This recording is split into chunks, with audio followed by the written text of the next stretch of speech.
interviewin natin ng ating mga coaches dito sa Pioneers Baseball para kung ano masasabi nila sa team na ito. Coach Gabby, ano masasabi mo?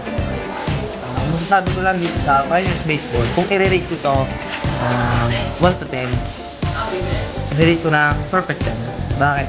Sapagkat ang team na ito ay hindi lang masasabing team, or itong Pioneers Baseball ay isa na rin pamilya in terms of magulang, coaches, players.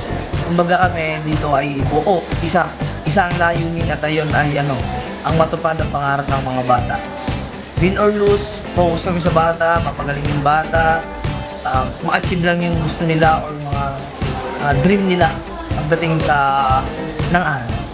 And then, ayun lang at mahal ka sa akin.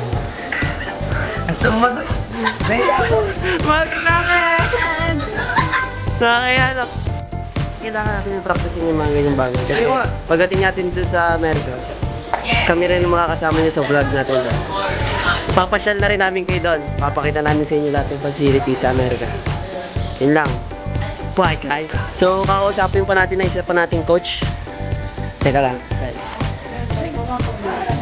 Coach Richard, anong masasabi niyo? Kung i-rate niyo ang Pioneers Baseball ng 1 to 10, anong masasabi niyo sa Pioneers Baseball? 1 to 10.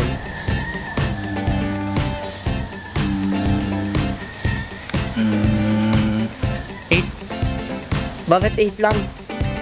Dahil ayaw maging perfect. Baka pagkagulo. Coach, ito coach. Bawat coach sa Pioneers Baseball, hinihingan namin ng comment kasi naging training natin matagal na panahon. Ang rate natin, coach, ratean niyo ang Pioneers Baseball 1 to 10, tapos magbigay kayo ng comment. Perfect. Perfect. Bakit perfect? Improve. Nag-improve ang mga bata natin. Panlaban namin mga bata sa talagang asahan nyo. Babalitaan namin kayo dyan sa mga mangyayari doon.